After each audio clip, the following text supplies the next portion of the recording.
गुरुदेव, लोग कहते हैं ना कि भगवान, जैसे बचपन में हम सुनते थे भगवान तो जी स्वर्ग में रहते हैं। तो हमारे दादा दादी ऊपर देख के कभी प्रे करते थे। कोई कहता है मंदिर में रहते हैं, कोई कहता है व्रत रखो तो भगवान मिलते हैं। गुरुदेव, असल में भगवान का कॉन्सेप्ट क्या है? कुछ लोग कहते हैं नेचर है वही भगवान है, पर सच क्या है गुरुदेव? बिस्मिल्लाहिर्रहमानिर्रहीम। अस्सलामु अलैकुम दोस्तों। कपिल शर्मा का एक मासूमाना सवाल कि सभी कहते हैं कि एक परमेश्वर, एक परवरदिगार, एक अल्लाह रब्बुल इज़्ज़त मौजूद है, लेकिन वो अल्लाह रब्बुल इज़्ज़त कौन है, उसकी सिफ़ात क्या है और उसको हम किस तरह से जान सकते हैं? और इस कायनात में जो नेचर मौजूद है, क्या वही परवरदिगार है, क्या वही अल्लाह रब्बुल इज़्ज़त है या फिर परमेश्वर है? दोस्तों, यही सेम टू सेम सवाल एक साहब ने किया है मुफ्ती साहब से। उनका नाम है विष्णु प्रभाकर और वीडियो बहुत ही ज़्यादा इंटरेस्टिंग और नॉलेजेबल है। आप वीडियो को एंड तक देखना। चलिए जल्दी से बढ़ते हैं वीडियो की तरफ। जो कॉन्सेप्ट ऑफ गॉड इस्लाम का है, वो एक्चुअल में है क्या? अगर आप तफसील से बताएं या जो भी इसके ऊपर रोशनी डालना चाहें, मैं आपसे जानना चाह रहा हूँ। देखिए, कॉन्सेप्ट ऑफ गॉड इस्लाम में बहुत ही वाज़ेह और बड़ा ही क्लियर है, और वो ये है कि एक खुदा है और वो खुदा ऑमनीपोटेंट है, इन्फिनिट है। उसको आप किसी भी सूरत में, किसी शेप और शक्ल में आप उसको इमेजिन नहीं कर सकते। इसी तरीके से वो कादिर मुतलक, यानी उसको हर चीज़ का इख्तियार, हर चीज़ की पावर, मुकम्मल ऑटोनोमस और मुकम्मल उसके पास ताकत है कि जिसको कोई किसी भी लिमिटेशंस के साथ आप उसको, यानी उसको लिमिट नहीं किया जा सकता कि उस पास इतनी ताकत है, उतनी नहीं है। तो ये उसकी एक ज़ात है। ज़ात का मतलब वो एक बीइंग है और उसकी बहुत सी सिफ़ात हैं, यानी क्वालिटीज़ हैं, और वो क्वालिटीज़ वो हैं, जिसकी जितनी भी क्वालिटीज़ हैं, वो सारी की सारी नोबल हैं। तो ये एक मुख्तसर सा कॉन्सेप्ट ऑफ गॉड है इस्लाम में। इसमें अगर कोई इश्यू है तो वो बताएँ? अच्छा, ये तो आपने बताया। और जैसे ये कायनात बनी है, तो उसने कैसे बनाई, क्यों करके बनाई? और जब जैसे क़यामत का कॉन्सेप्ट एक आता है, तो उसके बाद क्या होता है? मतलब ये पूरी की पूरी सृष्टि के चलने का एक क्रम, वो क्या है? किस तरह से है? देखें, ये सवाल कभी भी इर्रेलेवेंट हो जाता है जब भी आप ये सवाल मज़हब से करते हैं, किसी भी रिलिजन से करते हैं कि उसका प्रोसेस क्या है। रिलीजन कभी भी प्रोसेस को बयान नहीं करता, और जो रिलीजन प्रोसेस को बयान करता है तो वो बहुत ही लिमिटेड अंदाज में बयान करता है, लोगों की तवज्जो इधर हो इसलिए। मुकम्मल डिटेल वो बयान नहीं करता है। ये काम इंसानी अक्ल का है, वो साइंस का है कि वो ये डिटरमिन करे कि उसका प्रोसेस क्या है, क्रिएशन का प्रोसेस क्या है। ये कैसे का कभी भी जवाब रिलीजन की तरफ से आपको न मिलेगा, ना आपको एक्सपेक्ट करना चाहिए, इल्ला ये कि चंद पॉइंट्स जो है वो हाईलाइट कर दिए जाएं। हाँ, क्यों का जवाब आपको रिलीजन जरूर देता है, और ये क्यों और कैसे का लोग फर्क नहीं करते हैं। वो वो क्यों को जाने बगैर वो कहते हैं ये कैसे हुआ। तो आप सवाल ही गलत जगह कर रहे हैं ना। जिस तरीके से साइंस कभी भी क्यों का जवाब नहीं दे सकती है, वो कैसे का जवाब देगी। मैं मतलब साइंस की बात ही नहीं कर रहा हूँ। मैं एक बात मेरा बता रहा हूँ, क्वेश्चन। मैंने आई नो मैं सिर्फ कंपैरिजन के लिए, ताकि बात वजाहत हो जाए बात की, कि साइंस क्यों का जवाब नहीं देती है, कैसे का देती है। मजहब क्यों का जवाब देता है, कैसे का नहीं देता है। हाँ, अब ये है कि भाई खुदा ने क्यों बनाया, तो उसमें उसकी यकीनन बहुत सारी हिकमत है। उसमें एक हिकमत कि जिसका उसने खुद इजहार किया है कुरान करीम में, वो ये कि उसने अपनी बंदगी के लिए इंसानियत को बनाया है कि लोग उसकी बंदगी करें, और उसकी सिफत, बहुत सारी सिफतें हैं उसमें, एक सिफत अदल है, इंसाफ है, जस्टिस है, उसका इजहार हो। सिफत तो पहले से मौजूद है, उसका इजहार हो कि जब इंसानियत बनेगी, इंसानियत में कुछ लोग अच्छे होंगे, कुछ लोग बुरे होंगे, तो जाहिर सी बात है कि फिर इंसाफ की जरूरत पड़ेगी। इंसाफ की जरूरत जब पड़ेगी तो तभी उसकी सिफत का इजहार होगा। ये मुख्तसर आप समझ लें क्यों का जवाब।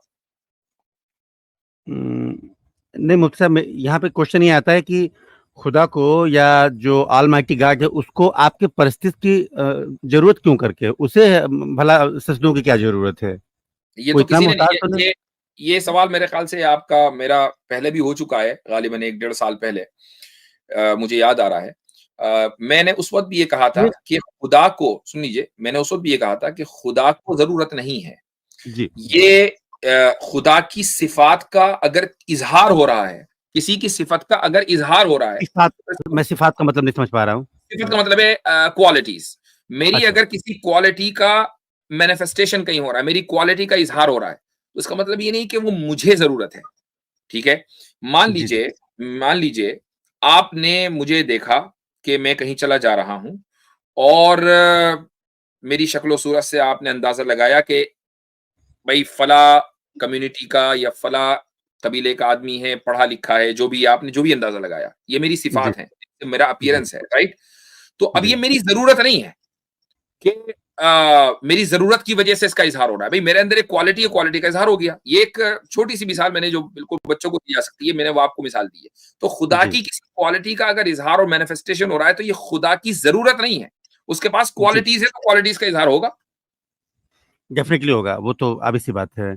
जी, और जहाँ तक ईमान की बात आती है कि जब तक हम ईमान नहीं लाएँगे, तब तक हम मुसलमान नहीं हैं। यानी मुसलमान बनने की पहली शर्त ये है कि हम उसकी जात का ईमान लाएँ। सर, ईमान लाने का जो प्रोसेस है, वो यकीन तो तब आएगा ना जब हम उसके बारे में जानेंगे। जितनी बिल्कुल, अकल उसने हमें दी है, बिल्कुल, ये आपने गौर किया होगा मतलब मनुष्य की ये फितरत है कि वो किसी चीज़ को यूँ ही नहीं मान लेता है। बिल्कुल सही बात है। जितनी अकल आई उसको दी एग्री। गई वो उसपे जी, वो चाहेगा उसके बारे में जानना। एक सही, छोटी-सी चीज़ भी हम लेते हैं तो उसको जान करके, परख करके तब लेते हैं। सही, तो जब हम खुदा की बात करते हैं या उसकी कायनात की बात करते हैं, तो निश्चित रूप से हम उसके बारे में जानना चाहेंगे। बिल्कुल। और हमारे सनातन धर्म में इसी को अथातो ब्रह्म जिज्ञासा कहा जाता है। हुँ, जब वेदांत दर्शन में आप जाएँगे तो कहता है कि जानने वाली जो चीज़ है, वो खुदा की जात ही है। सही, मतलब ईश्वर को समझना ही मनुष्य के जीवन का एकमात्र उद्देश्य है। ठीक है, ठीक है। हुँ, जब बिल्कुल, तक वो उसको समझेगा नहीं, तब तक उसका यकीन पक्का नहीं होगा। बिल्कुल, और जैसे अच्छा उसके हर क्षेत्र में तो उसकी बुद्धि की एक लिमिटेशन हो सकती है, लेकिन जब वो खुदा को जानने की राह में आगे बढ़ता है, तो उसकी कोई लिमिटेशन नहीं है। ठीक। वो ज्यों-ज्यों मतलब अपनी शक्तियों को ज्यों-ज्यों उसके करीब लेके लगाता चला जाएगा, त्यों-त्यों सिफ़ात उसकी बढ़ती चली जाएँगी। नहीं, मतलब आप यहाँ यूँ पर कहें कि अ, यही वो जगह है जहाँ आपने गलती कर दी है या उस आइडियोलॉजी ने गलती कर दी है जिसके बारे में आप बात कर रहे हैं। मुझे लगता है मैं शब्दों का मैं दोबारा अपनी बात कहता हूँ। मेरे कहने का अभिप्राय ये है कि कोई मनुष्य अगर ब्रह्म की जिज्ञासा करता है और जैसे-जैसे उस राह में वो आगे बढ़ता है और जैसे-जैसे उसको गेन करता चला जाता है, उसकी क्षमताएँ और बढ़ती चली जाती हैं और भी अधिक जो है वो अपने रब के नज़दीक होता चला जाता है। हाँ, इसमें और कोई शक यहाँ पे नहीं। उसकी कोई लिमिट जी, हाँ, मतलब होता है ना कि मतलब अच्छा वो उतना ही जानता है जितनी उसकी मतलब रहमत होती है उसके ऊपर। ईश्वर की जितनी अनुकंपा उसको मिलती है, उतनी ही वो मतलब उसकी लगन और बढ़ती चली जाती है।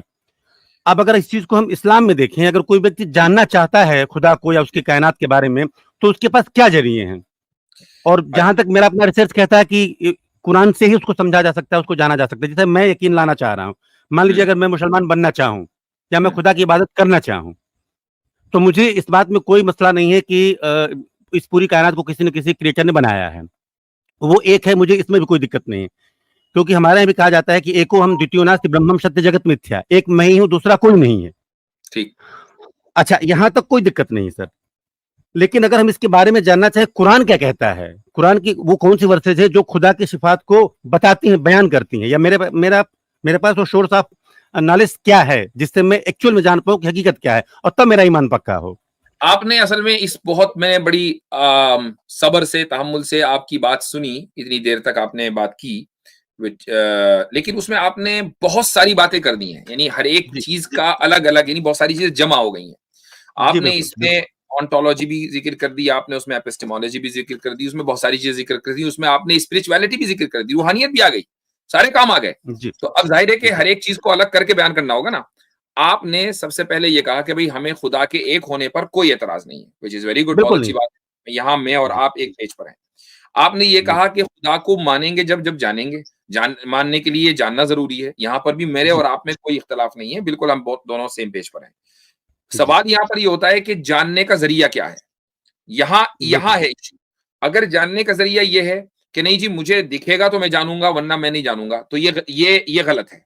यानी किसी चीज़ को जी, जानने के लिए ज़रूरी नहीं कि आप उसको देखें ही तभी आप उसको जानें, बल्कि बगैर देखे बिल भी जाना जा सकता है और दुनिया में बहुत सारी चीज़ें हम बगैर देखे जानते हैं, 100% यकीन रखते हैं। जी। हुँ, ठीक है? तो उसमें डिटेल में जाने जी। की ज़रूरत नहीं है। अगर आप इस उसूल पर मुझसे मुत्तफ़िक़ हैं तो मैं आगे बढ़ूँ। क्या जानने के लिए देखना नहीं, ज़रूरी है? मैं एग्री कर रहा हूँ। देखिए, एग्री कर रहे हमारी हैं? जो ज्ञानेंद्रियाँ हैं, वो हाँ, जी, एग्री कर रहा हूँ आपसे क्योंकि ठीक है, हमारी ज्ञानेंद्रियों की एक आगे सीमा बढ़ते है। हैं।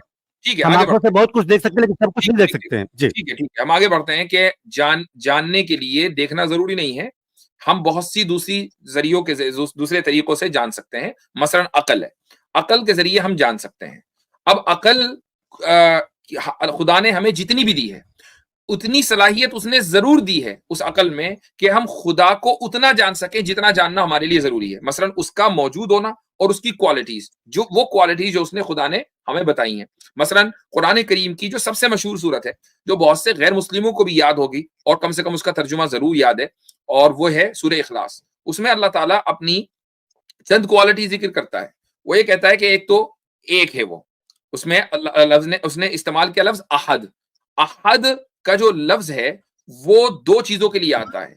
वो न्यूमेरिकल वननेस बयान करने के लिए नहीं आता, न्यूमेरिकल वननेस बयान करने के लिए नहीं आता। न्यूमेरिकल वननेस के लिए इस्तेमाल होता है वाहिद। वाहिद का लफ्ज भी अल्लाह के लिए इस्तेमाल हुआ है, लेकिन वाहिद का लफ्ज के साथ साथ अहद का जो लफ्ज कुरान ने बयान कर दिया, ये इसलिए बयान किया कि जी। कुरान ये कह रहा है कि अल्लाह न्यूमेरिकली वन नहीं, चूंकि जो न्यूमेरिकली वन होगा वो फिर 2 भी हो सकता है, 3 भी हो सकता है, उसको मल्टीप्लाई कर सकते हैं, डिवाइड कर सकते हैं। अहद का मतलब ये है कि आप उसको ना डिवाइड कर सकते, और जिस चीज को आप डिवाइड नहीं कर सकते तो ऑब्वियसली बात है कि उसके कंपोनेंट्स नहीं है, क्योंकि जिसके कंपोनेंट्स होंगे उसके डिवाइड उसका डिवीजन होगा। तो ना वो डिवाइड हो सकता, ना वो मल्टीप्लाई हो सकता, ना वो 2 हो सकता, ना वो 3 हो सकता, ना वो आधा हो सकता, वो बस एक है। इसको बयान करने के लिए कुरान ने अहद का लफ्ज इस्तेमाल किया है। अब जब वो डिवीजन नहीं एक्सेप्ट कर सकता, मल्टीप्लाई आप उसको नहीं कर सकते, तो ऑब्वियसली बात है कि उसका फिर आगे जो लफ्ज आया है वो है असमद। समद का मतलब है कि वो यकता होने के साथ साथ वो फुल्ली इंडिपेंडेंट है, वो किसी के ऊपर डिपेंडेंट नहीं है। तो ना तो वो किसी मूरत के ऊपर, ना वो किसी शेप के ऊपर, ना किसी वो मैटर के ऊपर वो डिपेंड करता ही नहीं है। तो वो नॉन मेटेरियलिस्टिक है, वो शेपलेस है, वो फॉर्मलेस है, वो टाइमलेस है। क्योंकि जितनी भी चीजें हैं ये सारी की सारी कंटिंजेंसी को बयान करती हैं, और खुदा ताला किसी भी चीज में के ऊपर कंटिंजेंसी नहीं रखता, वो मुकम्मल इंडिपेंडेंट है। इसको समद ने बयान कर दिया। उसके बाद आगे लम यलिद वलम यूलद भी आ गया कि लम यलिद वलम यूलद का मतलब यह है कि भाई ना तो उसके औलाद है और न ही उसके माँ बाप हैं। इसका मतलब यह है कि खुदा किसी कैटेगरी का नाम नहीं है कि जिस कैटेगरी के अंदर बहुत सारे लोग हों। खुदा किसी किसी टाइप का नाम नहीं है कि उस टाइप के तहत बहुत सारी चीजें हो, बस खुदा एक ही है। इस वननेस को बयान करने के लिए कुरान ने पूरी सूरह इखलास नाजिल कर दी।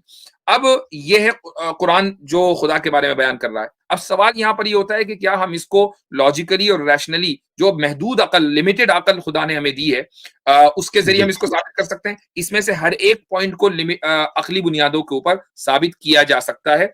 एक लंबी गुफ्तगू इसके ऊपर हो सकती है एक एक पॉइंट को। जी जी। मैं अच्छा, चाहूंगा कि फिर एक चीज और आपने जो जिक्र किया कि भाई खुदा की इबादत आदमी करता रहेगा और खुदा के करीब होता रहेगा, इसमें कोई शक नहीं है। खुदा कुरान करीम में खुद कह रहा है, वो ये कहता है कि फगफरना लहू ज़ालिक व इन्ना लहू इंदना लज़ुल्फा व हुस्न मआब। वो ये कहता है कि हमने उनकी मगफिरत कर दी। और हमने बात चल रही है हजरत अय्यूब अलैहिस्सलातु वस्सलाम की, उनकी स्टोरी चल रही है, और ये कहा जा रहा है कि उन्होंने इतनी इबादत की, उन्होंने खुदा के ताल्लुक से इतना गौर व फिक्र किया, इतना सब्र किया, इतनी बीमारियों और तकलीफों के बावजूद, यहाँ तक के फगफरना लहू ज़ालिक व इन्ना लहू इंदना, बल्कि नहीं, हजरत सुलेमान अलैहिस्सलातु वस्सलाम का वाकया है, मुझसे गलती हुई। आगे ये है कि फिर हमारे नजदीक उनका एक मुकर्रब मकाम है, यानी वो हमारे बहुत करीब है। लजुल्फा, जुल्फा का वक्त मतलब है करीब, वो हुस्न मआब।